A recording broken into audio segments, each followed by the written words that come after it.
which is, do you believe that the markets unto themselves are completely fair? And when I say fair, do you believe that my mother has the same opportunity to make money in the market as you do? So it all comes down to a matter of horizon and strategy. It's like asking, if I went and played golf this weekend with Tiger Woods, would I win? Of course not. But there are various ways to compete with Tiger Woods off a golf course and do very well. I'm not going to play him on his game, on his course. Your grandmother might be very aware of a sea change in technology or otherwise that will impact our economy. She might look at the car you drive 5 years and go, and you bought a Tesla.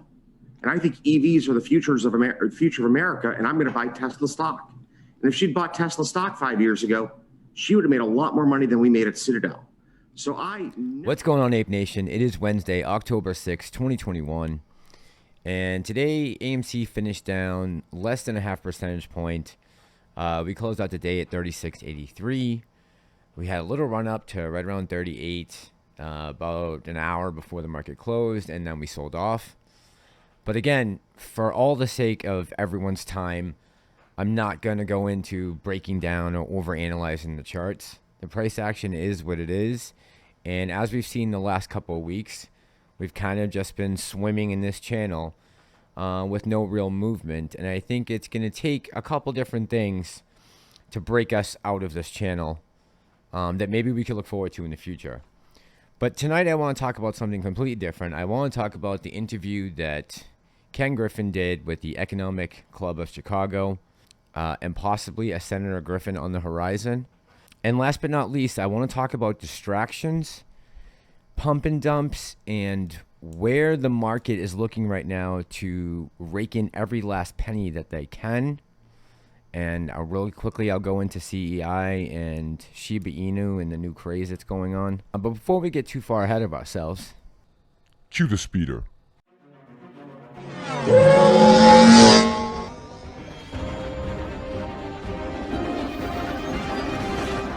And you just said that on camera. This going viral. Guys, thank you so much for crushing it and getting me to 1,000 subscribers. If I haven't earned your subscription yet, this is the way.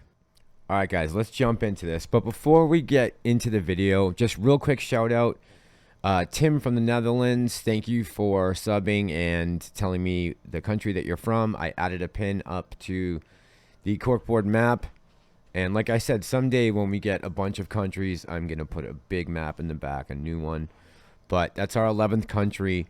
And I just think it's so incredible to show how far and wide our message is spreading and just how different this movement is from almost anything else that we've ever seen. And how much power that soon someday we will be able to wield to fight these guys and get this playing field leveled. So shout out to Tim from the Netherlands and all his crew. And thank you to all my subs, the new ones and my OGs and the comments and all the likes. I keep forgetting to do this stuff, but you guys just do it automatically, and I can't tell you how much I appreciate it. The only way I can do it is by keep coming back and bringing info to you guys and trying to answer all the comments in a timely fashion. All right, guys, so let's jump into the Ken Griffen interview. And I'm just going to give you a quick rundown because this interview went on for about an hour and 10 minutes. But he talked about a bunch of things, and I'm just going to play two small clips. But I'll tell you a couple things that I'm not going to play. He talked about getting vaccinations for Citadel and how high they were, up to like 98% of their employees, and they didn't have to mandate anything. He also talked about how the stimulus has been holding up the workforce, that extra $300 that was coming in.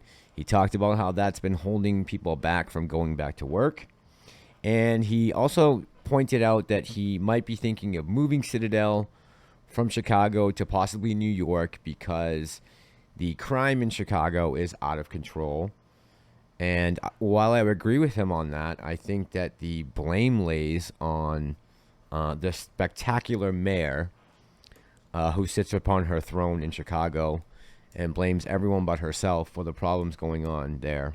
But that's just a fact no one can get away from, clearly.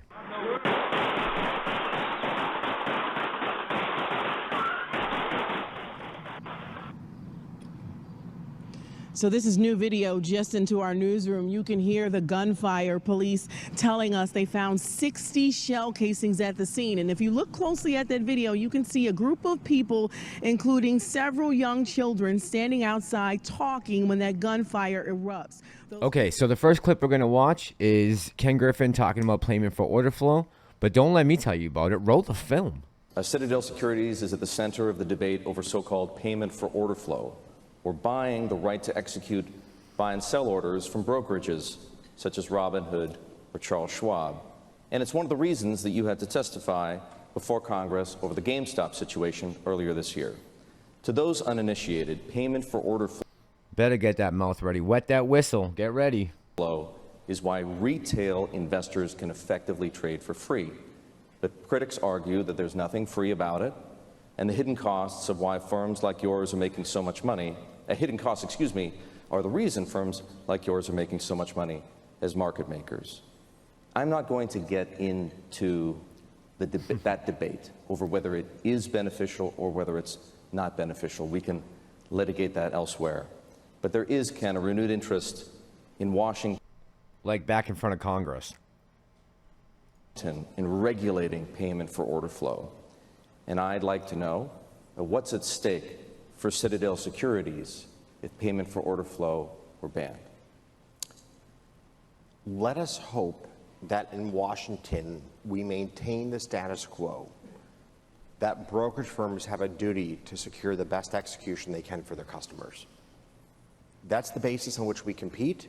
That's the basis on which we win. Now, let's take a step back. Payment for order flow is a cost to me.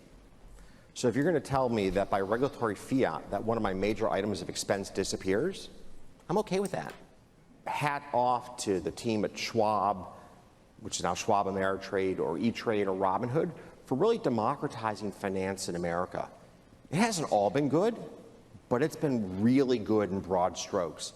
And I'm just curious if those broad strokes include taking away the buy button on January 28th, Ken. Anyways, I think the most important part of that statement was the very first words that he uttered out of his mouth.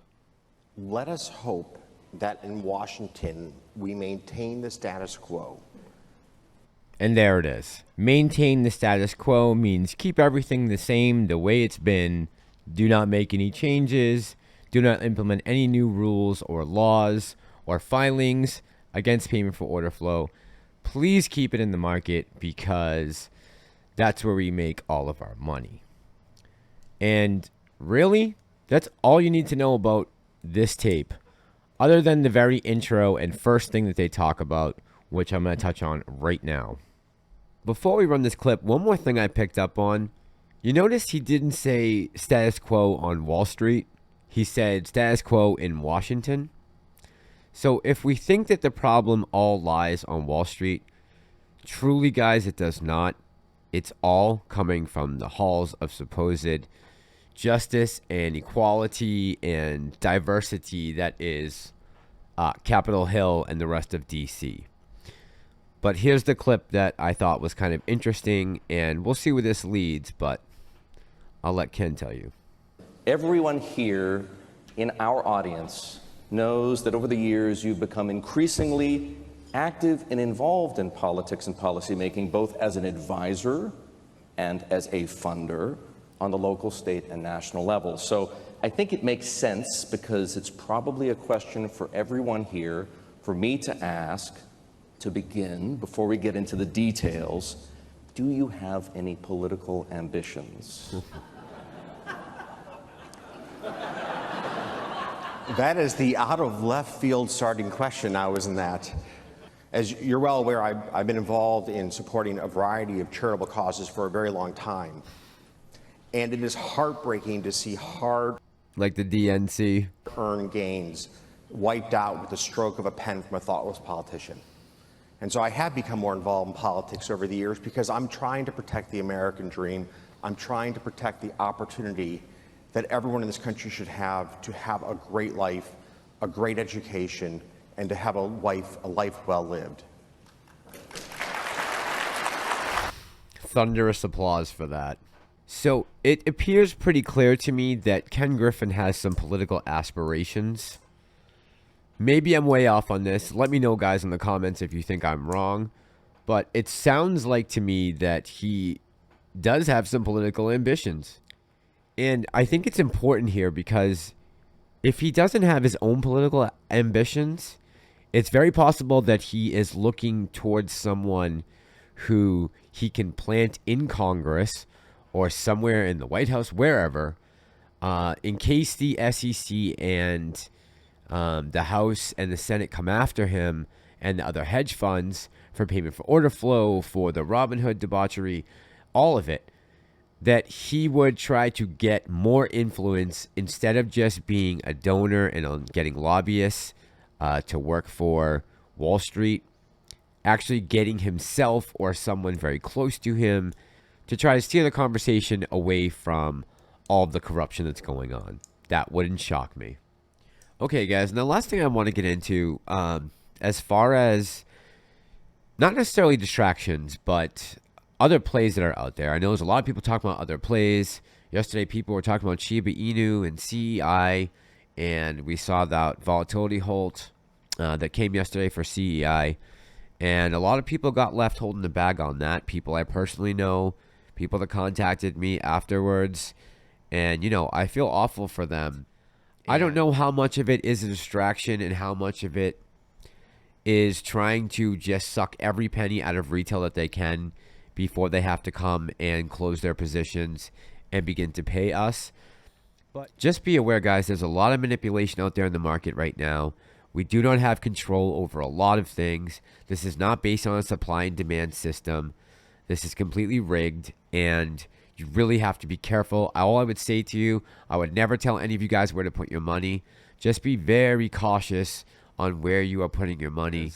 A lot of younger new investors who are not well versed in the market, who I think are getting taken advantage of from time to time, at least on some of these plays. And really, just so you know, this channel is about putting out information, informing the larger community on the pulse of this movement and what's going on in the broader market, what's going on in the world, how does it all affect the stock market, where are we going to see price action, when will there be FOMO, when will we MOAS. This isn't a channel that's based on raking in ad revenue. Case in point, last night they demonetized my video because I put that little clip of Braveheart at the end. So, you know, 1,100 views and $0 in ad revenue. And so that, don't worry about that with this channel. Let's just concentrate on the goal and the mission, and everything else will work itself out, I believe. We just got to keep chugging along. All right, guys, have a great evening. This is Ape Nation. I'm the Massalorian, and I'm out.